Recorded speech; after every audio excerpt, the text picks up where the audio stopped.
Hello folks, I hope you're all doing well. We are back at the plot. It's probably been the best part of 2 weeks since I've been here.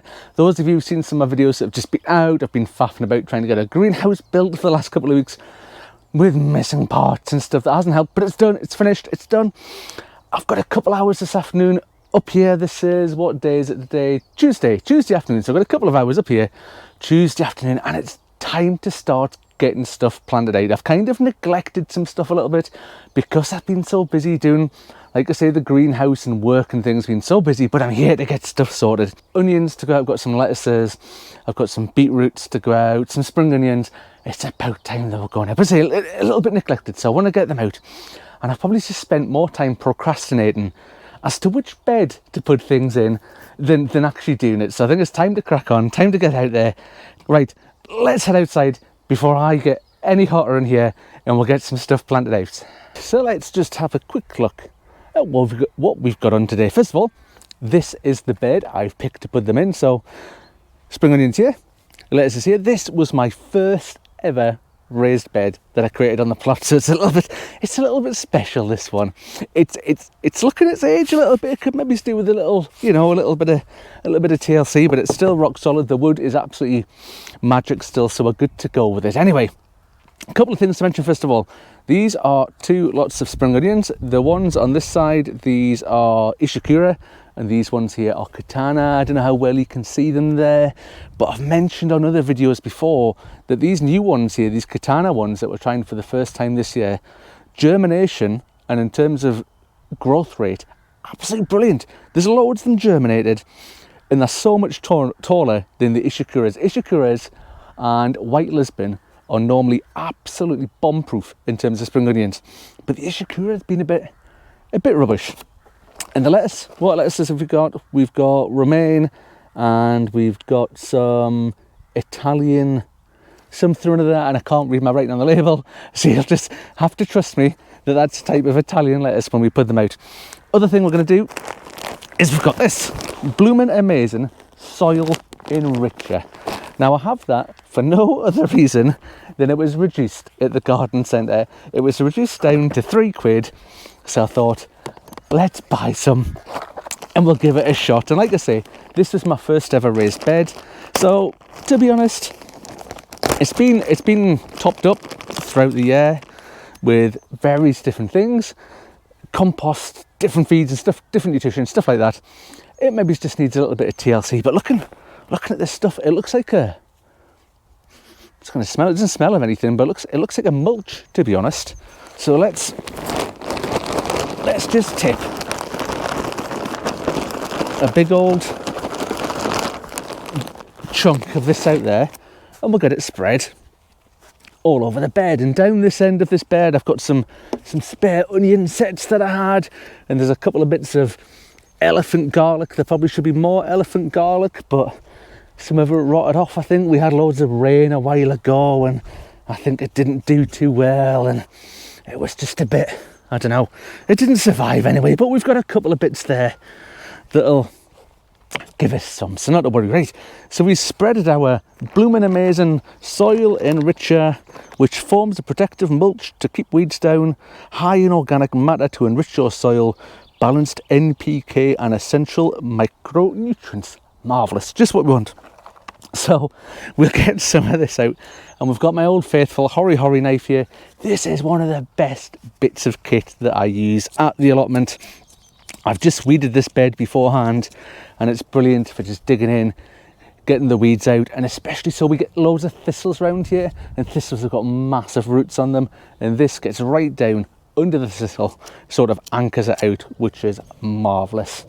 So for these, I'm just going to pop them out. This little tray here, this is container wise, this is a new Hugh Richards one. It's like split into 2, and it's really good. I'm actually really impressed with those ones this time round. So I'm just going to hole there, and I do, you know, this is the same thing I do for nearly everything.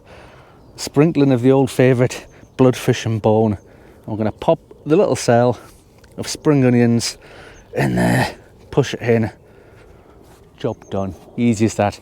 So I think I'm going to try and get 1 row of the Katana. Will I get them all in 1 row? I might get them in 1 row. We'll get the Katanas across here, We'll get the Ishikuras off there. We'll get some lettuces. And we need to finish off. We've got some more nutrition, stuff like that. I'll get loads of these planted out. You don't need to see me planting out 20 bunches of spring onions and the same kind of lettuces. Nobody needs to see that. So I'll get on with some of these and I'll come back to you in just a jiffy. And I'm back and we've made some progress. So you can see down here, we've got the Katana spring onions. Now, I was a bit concerned because I've only got one label for each set of spring onions about getting them muddled up. So I came up with a genius idea.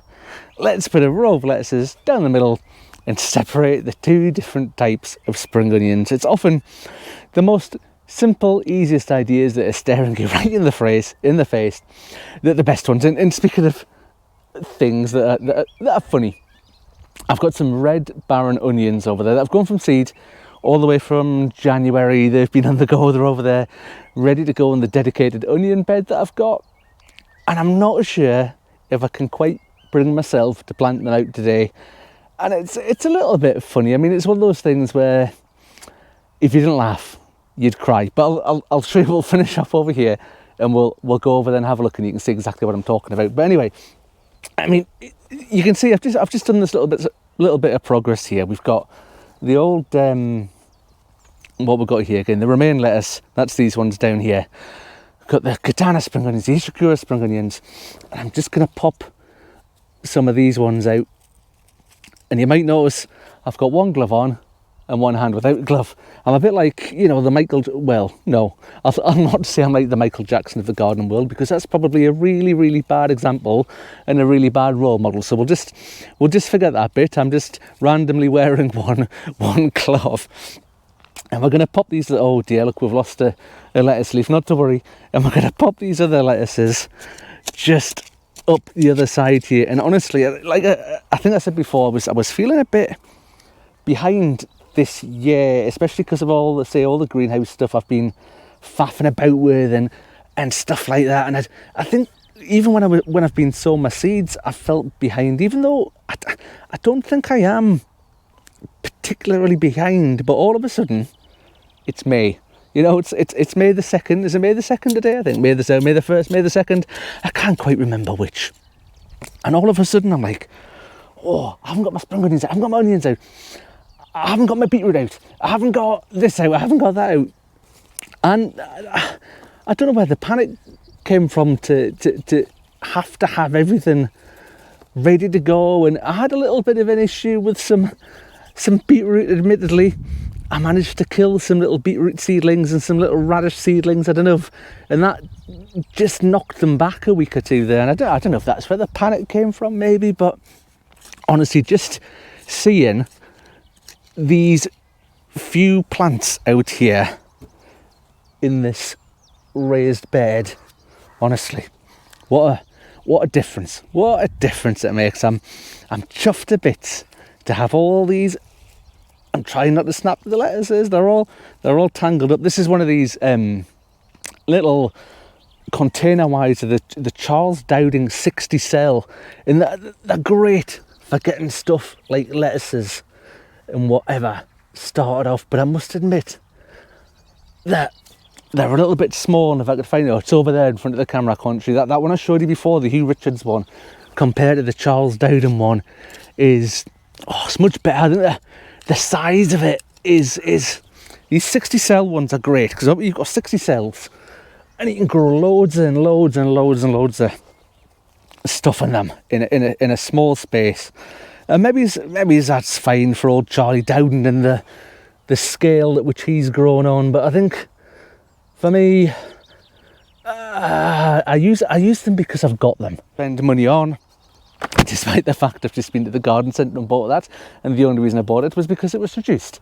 However, I don't want to go and buy more stuff, but I'll stick with them. We'll see. They're a bit of a faff. If I've got other cell trays, I use them ahead of those 60 cell ones. But they do the job. But that's this done.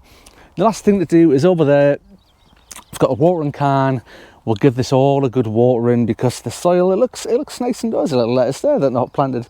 We'll pop that in right at the very end there. Give it all a good watering.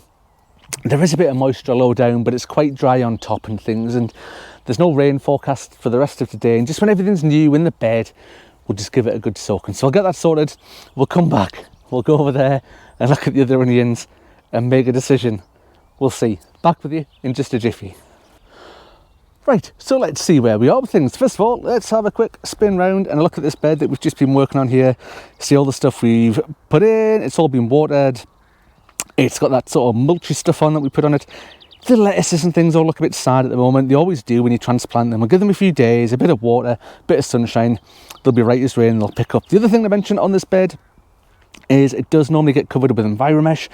I can't remember what it was, but it was about 2 years ago. I put something on in this bed that needed enviromesh on it, and I've just left it there ever since. And it just does a good job of protecting all the little crops that we've grown here. It doesn't need it, but I'm just going to leave it there. I'll bring it all the way over at the end there, cover this up, and it'll be absolutely smashing.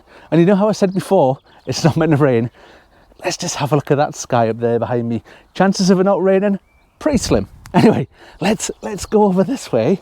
And I was mentioning before about the other onions that I've got to do. So let me show you these. Look, here are some beautiful red barren onions, all grown from seed. Like I say, I think I started these off in about January sort of time. They look great.